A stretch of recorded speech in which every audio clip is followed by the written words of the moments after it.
Ministre, la parole est à Monsieur Lionel Lucas. Merci, Monsieur le Président. Ma question s'adresse à Monsieur le ministre de l'Éducation nationale.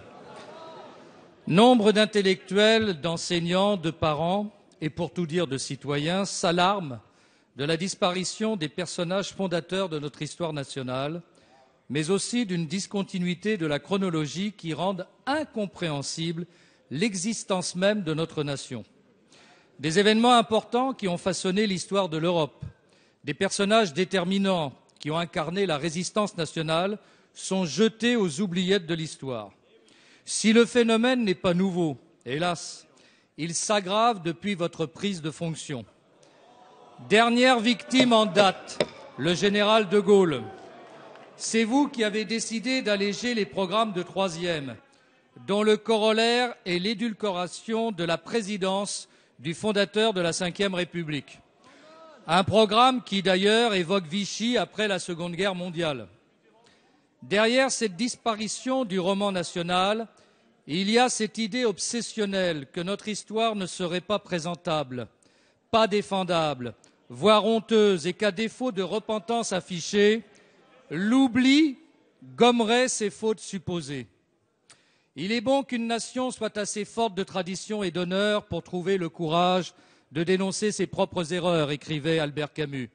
Mais elle ne doit pas oublier les raisons qu'elle peut avoir encore de s'estimer elle-même. Il est dangereux, en tout cas, de lui demander de s'avouer seule coupable et de l'avouer à une pénitence perpétuelle. Serez-vous le ministre du redressement ou de l'abandon de l'histoire nationale ? Merci, Monsieur le député. La parole est à Monsieur Vincent Peillon, ministre de l'Éducation nationale. Monsieur le député Lionel Lucas, l'enseignement de l'histoire, notre mémoire nationale, la République qui est celle de Jules Michelet, de Charles Péguy, de Marc Bloch, de Fernand Braudel, nous la portons au cœur et, je le souhaite, nous la partageons.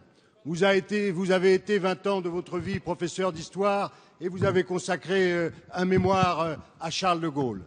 L'idée qui a été la nôtre, à la demande de l'ensemble des professeurs, de l'ensemble des associations de parents d'élèves, c'est précisément de rendre l'histoire qui est la nôtre, celle de la construction européenne d'un côté et celle, bien entendu, du général de Gaulle et de la reconstruction de la France, plus lisible par les élèves et précisément plus lisible dans des séquences chronologiques qui soient mieux adaptées. Nous savons, quand nous touchons à l'histoire, que nous pouvons redouter des polémiques. C'est pour cela que nous avons souhaité, en associant tous les bancs de l'hémicycle, faire et mettre en place le Conseil supérieur des programmes.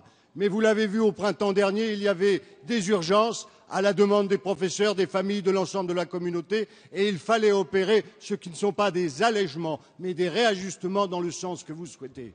Nous allons célébrer cette année, vous le savez, les 70 ans de la fin de la Seconde Guerre mondiale, un siècle après le début de la guerre de 14.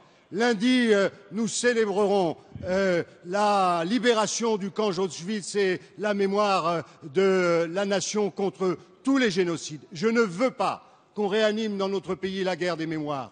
Il n'y a qu'une mémoire, c'est la mémoire républicaine. Et je serai lundi au village des Justes de Dieulefit, comme à Grenoble, pour honorer celle des professeurs de tous les côtés, FFI, FTP, Maquis du Vercors, qui ont sauvé l'idée de la République, l'idée de la France, et je veux qu'on enseigne cette histoire. Merci, Monsieur le ministre.